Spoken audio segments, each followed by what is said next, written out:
Welcome to Counterpunch Radio. I'm your program producer, Nathaniel St. Clair, and today, Rebecca Maria Goldschmidt has a fascinating interview with Jumana Kaplanian, a psychologist who lives in Bethlehem. But before we get to that, I want to give you a quick look at the paid portion of our website and remind you that becoming a Counterpunch Plus member is the best way to support our publication. What you will find there is not bonus content, this isn't fluff, it is first-rate, hard-hitting investigative journalism. For example, this captivating piece by Elise Burnside titled Inside Big Tech's Race to Climate Safe Havens. Here's a snippet.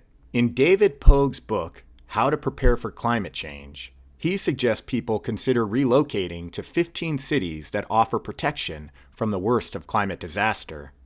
These so-called safe havens spread across the northeastern part of the United States, from Minnesota to New York, and as far south as the Virginias.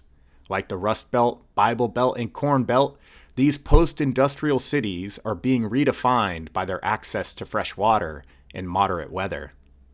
People who may have never imagined themselves living in places like Ann Arbor, Michigan, Cleveland, Ohio, or Duluth, Minnesota, are beginning to flee cities like Miami, Los Angeles, and San Francisco to make new lives in more climate-resilient places. But it's not just coastal transplants these haven states can expect an influx of. It's also data centers. Data centers store our digital lives, and without them, we would not be able to support the sometimes life-saving services we've come to rely on. With the rapidly increasing demand for data centers, big tech is also beginning to make the move to climate safe havens. End quote. That is just one of many insightful articles you'll have access to as a member of Counterpunch Plus, which is only $5 a month. And since we are a purely reader-powered publication, that consistent support is legitimately what keeps us keeping on. Or online. Thank you, data centers. But if you don't have the means to become a member, you can also support us by simply sharing this podcast and maybe writing a quick review on whatever service you use to listen. Anyway, let's get to what you came here for. Rebecca's interview with Jumana Kaplanian.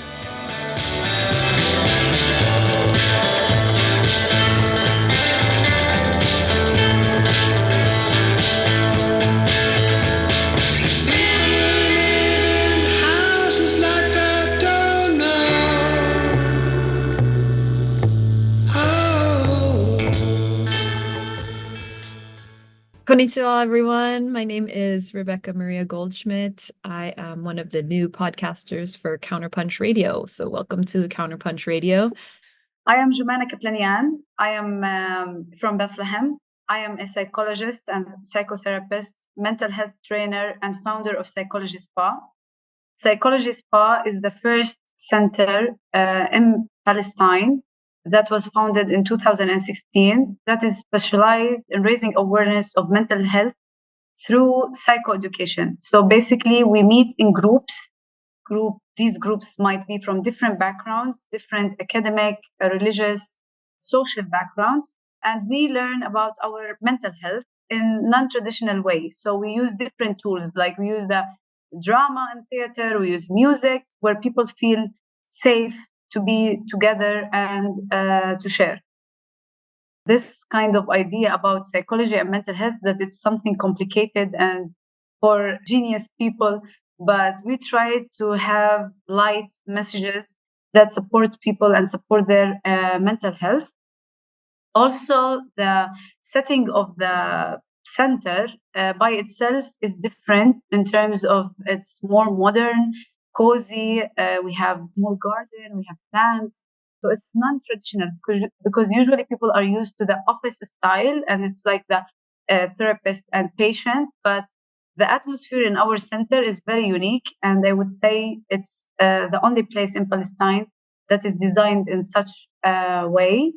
We've been working with people, with women, with children, with youth, with mixed groups, men and women, to support them and learn together about our mental health. Since 2016, we've reached almost all areas in Palestine. We've worked in Hebron, in Nablus, Bethlehem, and Ramallah, and so many villages, camps in Palestine. So we used to move and also do activities inside the center. So in-reach and outreach activities. Due to the current situation and the genocide and the invasions to the West Bank, we are restricted in terms of movement. So it's not really easy or safe to move a lot. So mostly our activities are based in the center in Bethlehem. Bethlehem used to be a calm, safe, friendly, welcoming place that have very kind people from different backgrounds, from different religion affiliations. We Muslims and Christians live together, brothers and sisters. Has mosques and has churches. We have the Nativity Church, and that's why it's called the Holy Land. It used to be safe. It used to be calm. It used to be friendly. It has this really nice spirit that everyone who enters Bethlehem feel really the calmness and the good spirit. But after before the genocide, the occupation is there since years and decades. But after the genocide, especially, it's more like a cage. It's more like a small prison. We are not moving around. We are stuck in Bethlehem. It doesn't feel safe anymore. And people are anxious. They lost their jobs. They lost their source of income. They are anxious about their kids. It's not easy to move to see your relatives or friends. You are surrounded by settlements. And the rage of settlers and their violent actions, the checkpoints, the daily incursions of the soldiers with their tanks. So it's not easy to be here. It's not comfortable. It's not as relaxing as it used to be. But we are faithful people, and we believe that this place is the center of the world. We believe that this is a holy land protected by God.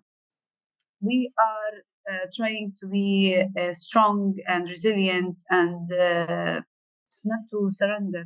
So our existence is our way of saying no to the occupation and to defend our land. So despite everything, we love life. Despite everything, we are still fighting for life, and we are clinging to hope.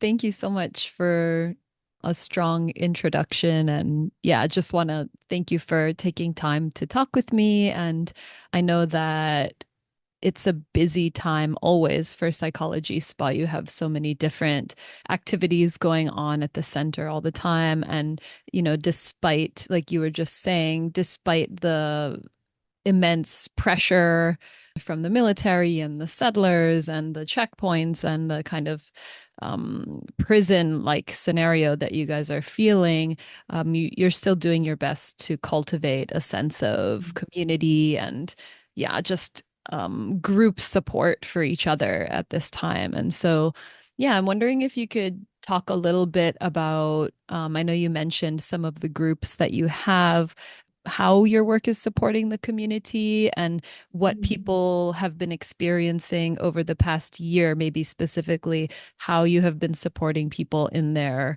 mental health and well-being under the kind of circumstances that you guys are under.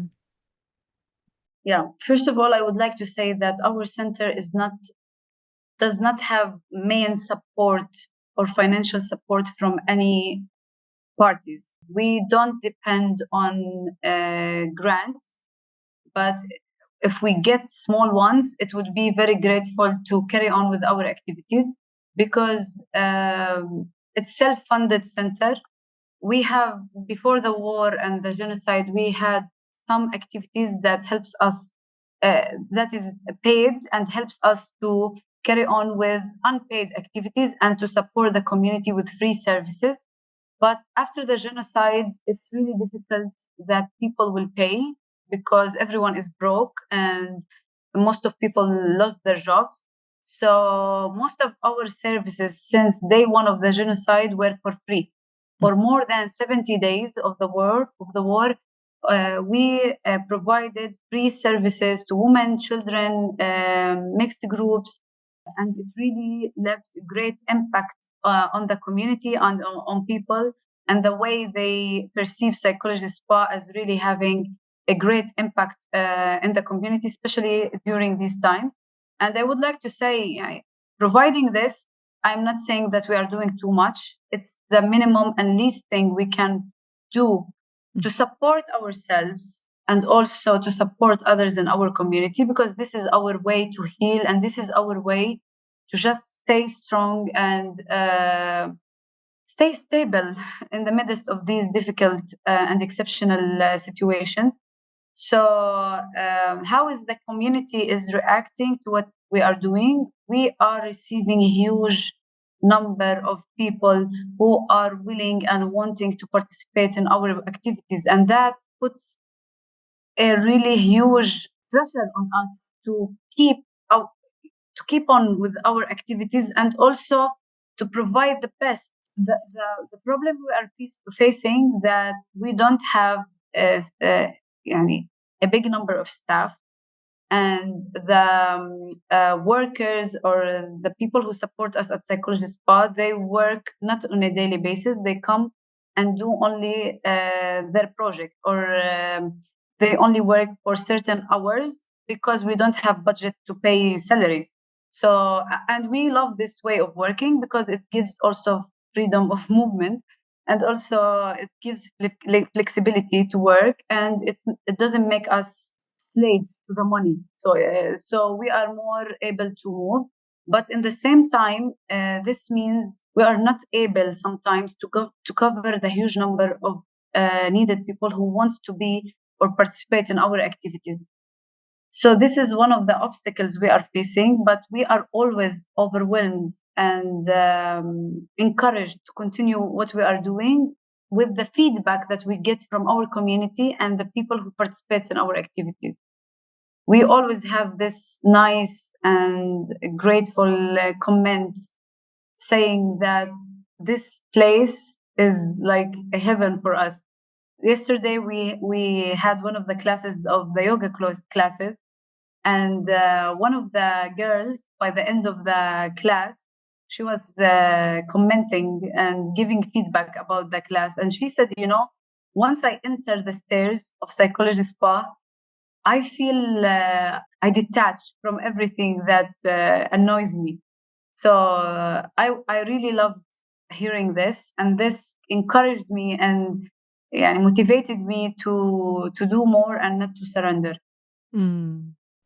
Yeah, it's amazing to just be working together with your community and to get that kind of feedback and to just know how much it means to people. I mean, I think that's probably the best reward. Like the money, of course, yeah, everyone needs cash money to survive and buy things, but I imagine that the work that you guys do is very fulfilling in terms of, yeah, just making people smile and laugh and enjoy their life under the circumstances. So I think it's awesome that you guys can keep going. And I wonder too, especially like thinking, because I know you're a mom and I know you have kids, and I wonder how the kids are bearing through this whole situation as well. I know you do work with children and you do work with kids groups and summer camps and stuff like that. So maybe you could talk a little bit about how the youth, kids, teenagers are,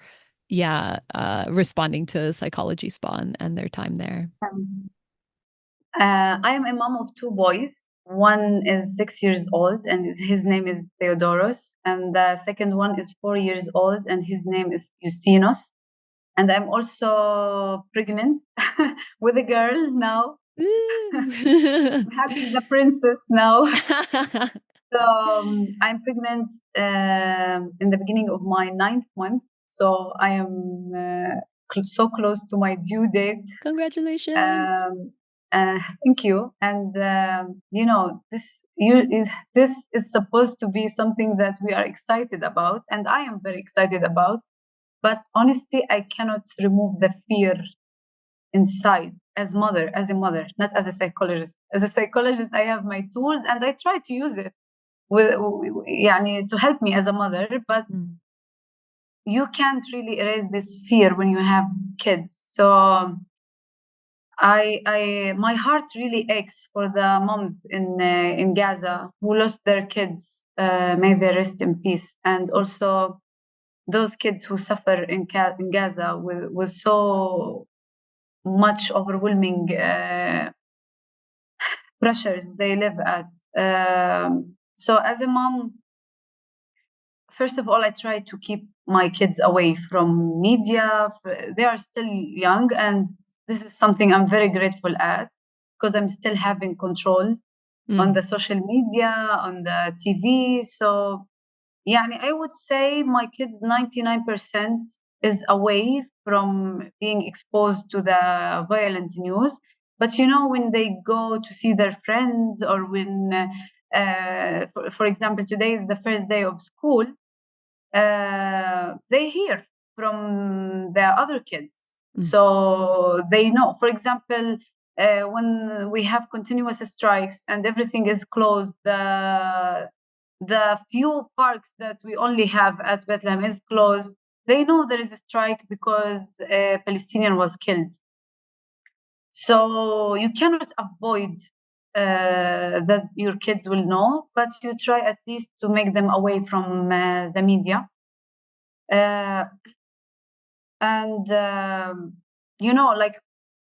Today is the first day of school, and I was sharing with you before that I am very excited, and I try to show my kids that we are excited. It's the first day of school. They are getting older. They will be smarter.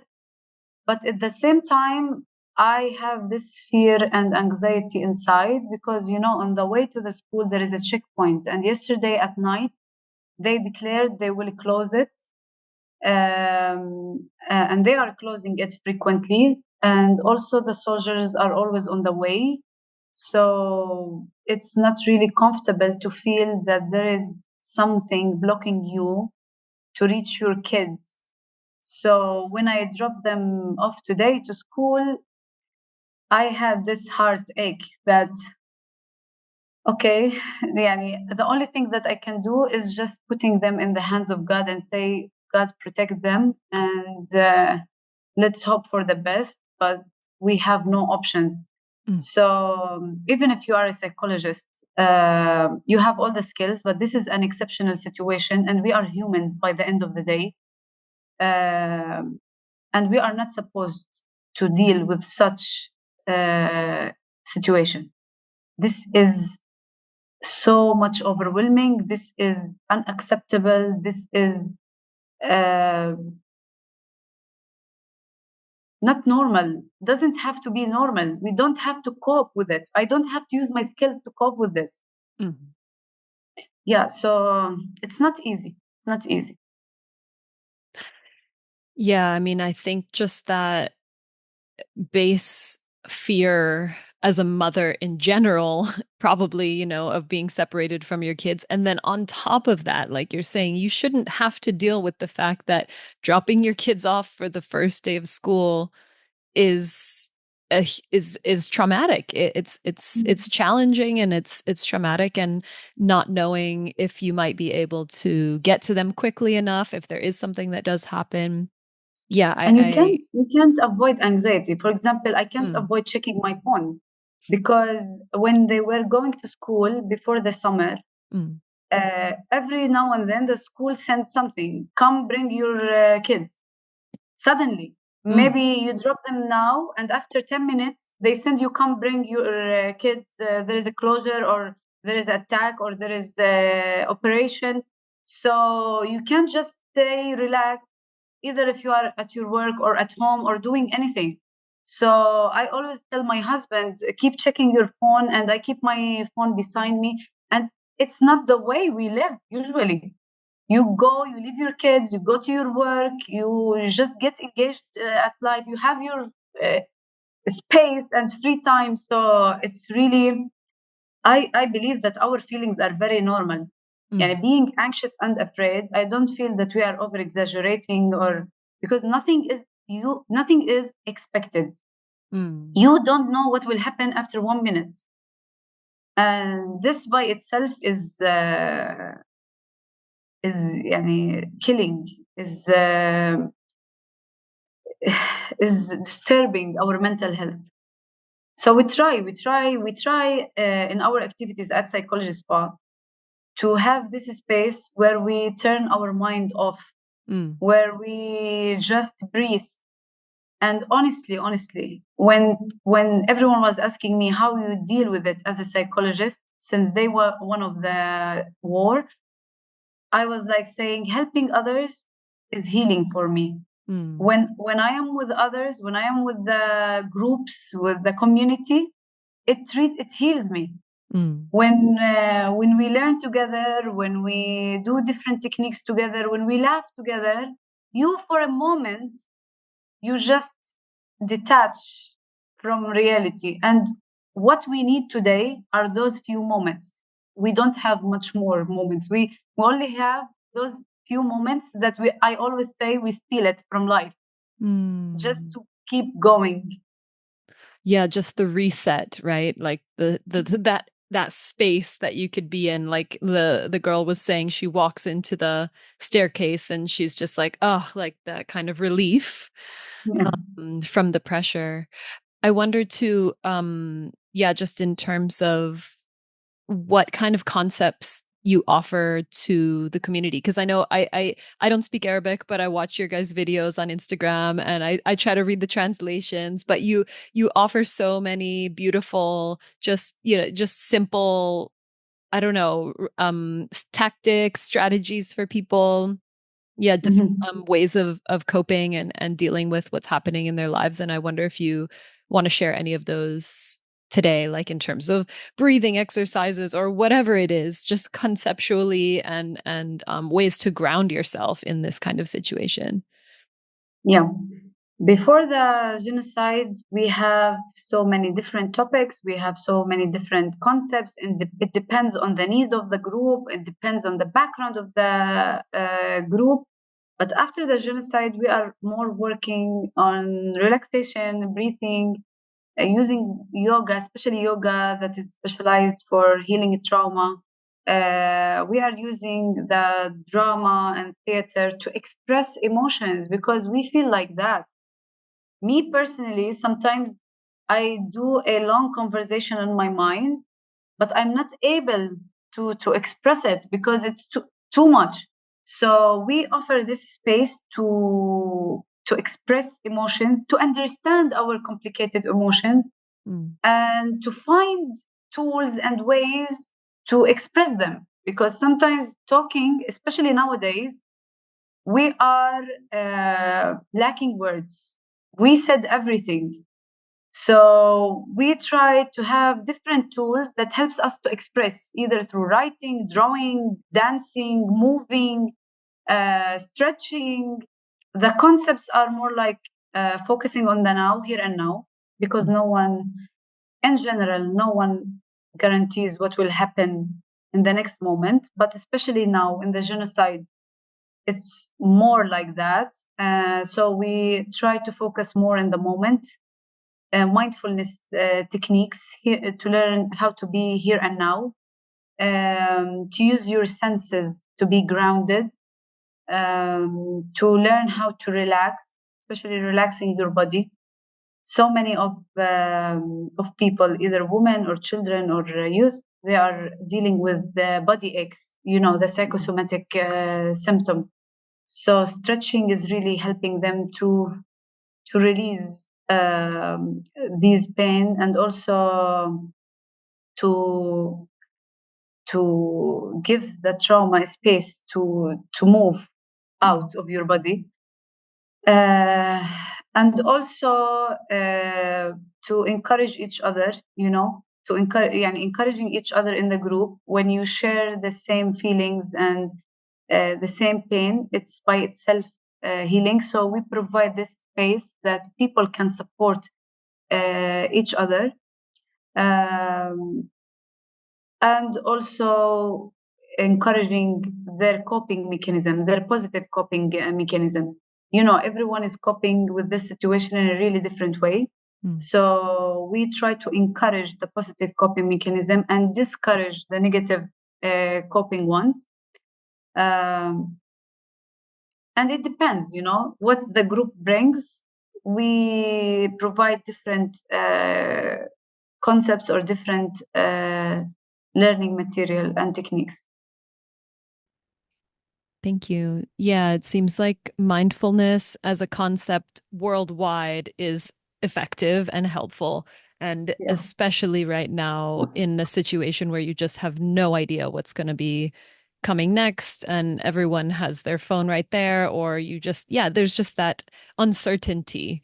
The anxiety that produces is unbearable. And so, again, just giving people that space to release some of that. I know that theater and the arts are always effective ways to be. I think as an artist myself, it's just like if you don't have that outlet to express, you're just so kind of the anxiety just builds so much.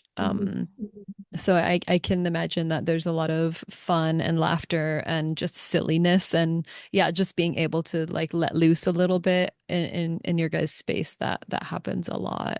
I know you've also been giving support for people in Gaza, doing like one-on-one calls and stuff like that, or even just doing one-on-one support for counseling in the West Bank in Bethlehem too.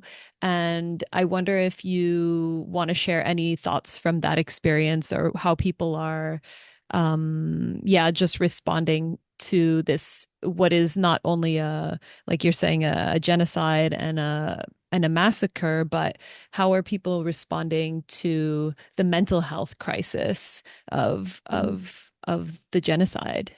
Again, I would say that this is the minimum and least thing I can do. And this is part of my responsibility as one of this community and also as a psychologist. Working with people in Gaza was really hard and unbearable. Because the genocide is still going. If the crisis ends, you can do much more. You can provide PFA, psychological first aid. You can support them. You can give them hope.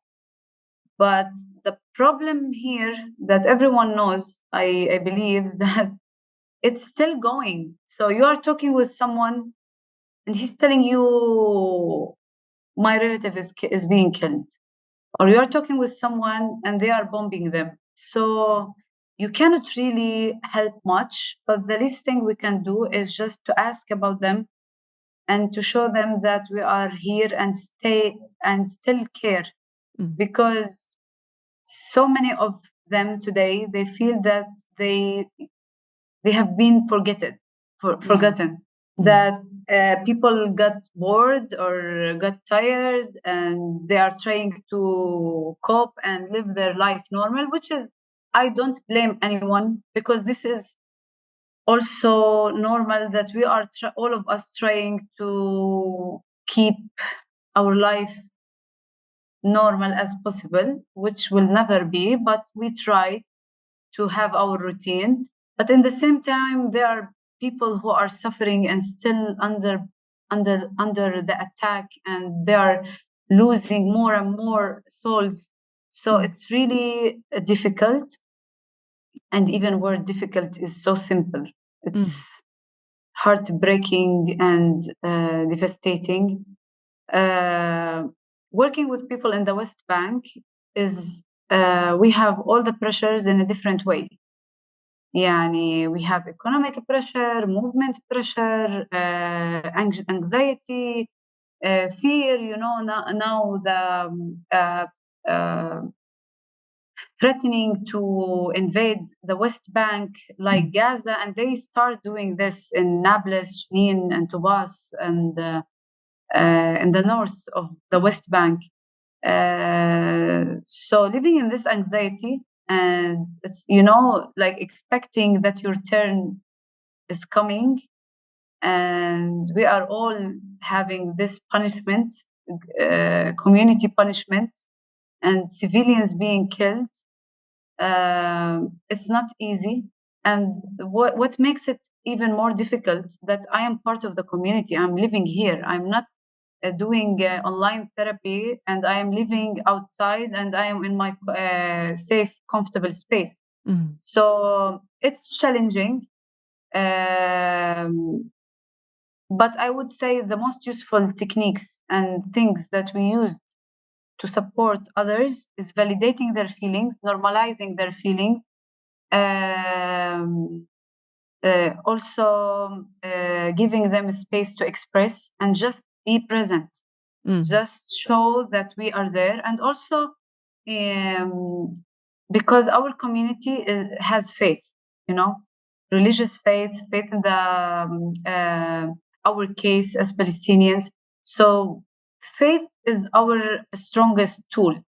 So I encourage, if I want to say this coping mechanism, I encourage this coping mechanism, because you can teach breathing, you can teach relaxation, but it's always helpful. But here it doesn't make sense. It makes sense if we are not under threat, if we are not under bombardment, if we are not being attacked. But you need to do it in a safe, calm space, but not when people are anxious and in their peak of emotions. So yeah, I'm still doing this one-to-one therapy and counseling, either online or at Psychology Spa. And also I receive great feedbacks. I wish I can share those feedbacks, but for the privacy. But those feedbacks also makes me continue, makes me more encouraged to do more and more, because people are in need and they appreciate the support, and they ask for more. And you cannot just say no when people knocks your door. So yeah. Well, I want to just thank you for the work that you've done. I mean, I'm not there. I don't receive counseling from you, but I just want to thank you for the many, many, many people that I know you've served, and the really selflessness that you've shown to your community, and that I think that the effect of that kind of work, you're not a medical doctor or a surgeon or something like that, but the mental health crisis that's happening in Palestine, outside of Palestine, for the diaspora, for just the world widely, about just watching what's happening is so devastating, and what you are and continue to do in Bethlehem is so essential. You're an essential worker, and so I'm just gonna send you some love and gratitude for everything that you have already done. And I wonder too, like, I know that there's the feedback aspect of it and that people share their love back to you, but I wonder if there are any ways that the community has been supporting Psychology Spa locally. How do people kind of circulate that love back to you guys? And also even internationally or from the outside, how have people been supporting you guys and the work that you've been doing? First of all, I would like to say that I really love the work I do. It's part of me. For me, it's not a job. For me, it's a way of life, and also it's healing for myself and for others. And I would really thank you for your appreciation. And I would really like to thank you in person for your support, because you supported us at Psychology Spa a lot since the beginning of the genocide, and the support you gave with your community helped us to carry so many activities for free and to support our community. So I'm very grateful for you and for your community for believing of the work we are doing and the importance and uniqueness of this work. How my community is supporting, with opening doors. That's how I like to explain it. We have really great connections, networks everywhere. So if I make a phone call. I have doors open wherever I want to reach or to find participants or people in need. So, and this is happening because the trust they have of Psychologists.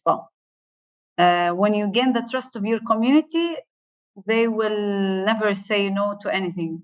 And this is very important because we have really great access to refugee camps, to villages, to the cities, and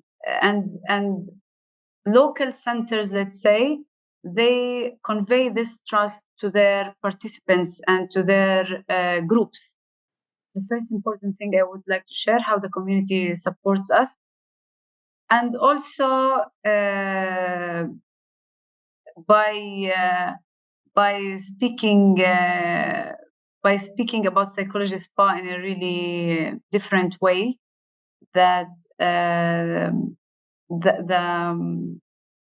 the success and the image of psychology spa, you can hear the feedback from the community and how they perceive psychology spa as a unique, different center. So yeah, I believe those two ways. Before the genocide, there were so many participants. They said, please do activities and we want to pay. We are happy to pay. And this is something that we worked a lot at Psychology Spa to change the idea and the concept of mental health, that it's something you just talk, it's you don't need to pay. Because people used to think that it's not important, so when people start to say, oh, please do activities and we are willing to pay, this by itself is a great gesture in the community that people start to believe of the importance of mental health. But after the genocide, not everyone really can afford it. So many of the participants in the last group we are having, they were very grateful for the free services. I was almost going to cry. So many of them said, we are very grateful to Psychology Spa to provide free services, especially at this time, because we are not able to pay and we need this. Yeah. So this really made my heart melted and feel very warm and very grateful that we are still doing this, despite it's putting a lot of pressure and difficulties on us as trainers or people who are responsible to deliver these activities. But this is by itself encouraging and motivating. It's just a remarkable time. It's a historic time. I think the people who are, your kids who are growing up under this scenario, under the occupation, we here too, just not in Palestine, are just trying the best we can to end the situation, end the apartheid and the occupation and the genocide, and it's we are inspired by the people of Palestine as well. It's hard to articulate that feeling without it feeling sort of in a weird way. But I think it's, again, what you've been doing, and again, like you said, it's your life. It's not a job for you. It's just the way you live your life, and that kind of community solidarity, the kind of support for each other, the kind of offerings to get through it together, because you are connected. Even folks who are in Gaza, folks who are in different parts of the West Bank and outside of Palestine, everyone is connected and united in the work. And I think that's the most inspiring thing about what you guys are doing and keep doing. That the normalization of mental health care has come to the forefront, I think is exceptional and necessary. So yeah, it's awesome. And we just want everything to end as soon as possible. So this doesn't have to be the kind of care that people are having to do. So maybe I can just go to like last question, like what is your wider vision for your community? You know, like when we have the day, when the occupation ends, when we have the day of a free Palestine, like what does that look like for you guys? What does that look like for your community and your the services that you have been offering? Like, where do you see mental health care for Palestinians going in the day of a free Palestine? It's a difficult question. I will try to answer it. I pray and hope that the occupation ends soon. And we believe that it's going to end. So we are waiting for this day. We have really little dreams to live like any human being in the world, to have freedom of movement, to enjoy with our kids, to travel, to get them the best education, to enjoy life simply, you know. Like in Bethlehem, we don't have a zoo. Imagine that. We don't have, because if we want to go to the zoo, we need to cross checkpoints, and we are not allowed now. So we dream of simple life, to be treated like humans. And this aches my heart, because this is not supposed to be a dream. This is basic life needs. Anyway, so in terms of mental health, you know, there is a stigma about mental health all over the world. And especially in Palestine, the stigma is wider. And usually people think those who seeks mental health services are not normal, they have problems. So it's not something accepted. And usually before, and that's what was one of the reasons to establish Psychologists Spa, that people were not asking for the services. The organizations or centers are the one who reach people with their services. And I think this is one of the things that I worked on at Psychologists Spa, to encourage people to seek the services. And I was telling you just before now that this is happening at Psychologists Spa, and this shows that there is a change. So, and also the mental health services usually targets specialist people.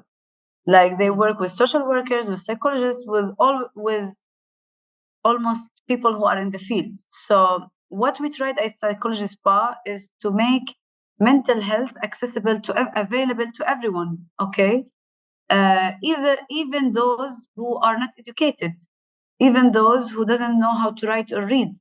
You can just bring simple concepts and try to deliver mental health in a really simple way. So, and also to break the wall between people and mental health by using social media, because today we are on social media era.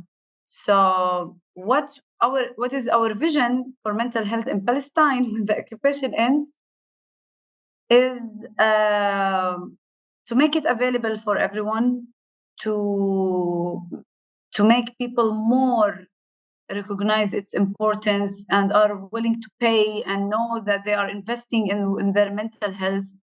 Because now, for example, they cannot pay and you cannot test that. But before, they were paying before the genocide. So we were moving in a good step, great step, but then we stopped. So to raise awareness of mental health, and to do more campaigns, and maybe having a spa near, like a physical spa, so you can have the mental and physical relaxation. That's a dream for me, and that's the meaning of the name of Psychologist Spa, is to engage the mental and physical health in the same name. because psychology focuses on the mind and your mental health, and the spa is the physical relaxation. So in God's will, if we can, like one day the center will be wider and bigger, and we will have the physical and mental relaxation. So you might get a session to your mental health, and then you get into the spa. So it's like complete, focusing on your complete health. It's a dream. Why not? Inshallah, right? Yeah, inshallah, yes. It can happen. It can happen. Yes, and dreams keeps us alive. Without dreams, we cannot live. So we cling to dreams. Thank you so much. Yeah, I'm just really happy we got to have a longer conversation and to hear some of the stories and to hear some of what you all are working on. And we're going to be, for everyone who's listening, we're going to be doing another fundraiser for Psychology Spa coming up to support their yoga program. So for anyone who has been doing yoga or who enjoys yoga, I think worldwide we have a responsibility to support our sisters and brothers and people of Palestine in their efforts to support their mental and physical health. And yoga, I think, is one of those worldwide practices that everyone knows benefits on so many different levels. So yeah, we're excited. I can give some more information about that in the notes of the show. And yeah, I just wanted to say thank you, Jumana, for joining us. And if you have anything left to say, like last thoughts, if there's any other kind of messages that you want to share with the audience, you can go ahead. I would like to say that all your efforts and your community efforts are very much appreciated. And we hear you, we see you. And this means a lot for us. Sometimes we are inside, because we are inside, we are depressed, we are devastated, we are helpless, we are feeling down, and we cannot move. And I felt so during this long period of the genocide in so many times. But when you are outside, talking, speaking, moving, demonstrating, with the least thing you can do, sharing about us, it motivates us to stand up and keep fighting, keep our spirits, keep the hope. So please believe in your voice, believe on your power and your actions, and don't stop with whatever you are doing to support us and support every human being who are living in injustice, and not only in Palestine, but especially in Palestine. So thank you, and we are very grateful, and we send you so much love. Hot dog. Thank you. We're sending it right back, and we appreciate you guys as well. And I think worldwide, the movement for Free Palestine is working. And yeah, we are doing our best from here, and I know you are as well from there. So I think in Japan they say "ganbarimashou, ganbarimashou." It's like let's do our best together. And I think yeah, ganbarimashou. So I really do have that sense, despite the difficulties, that it is a worldwide effort and we will see a free Palestine. So we will see you there. Thank you so much. Thank you so much, Jumana. I hope you have a wonderful day. Thank you.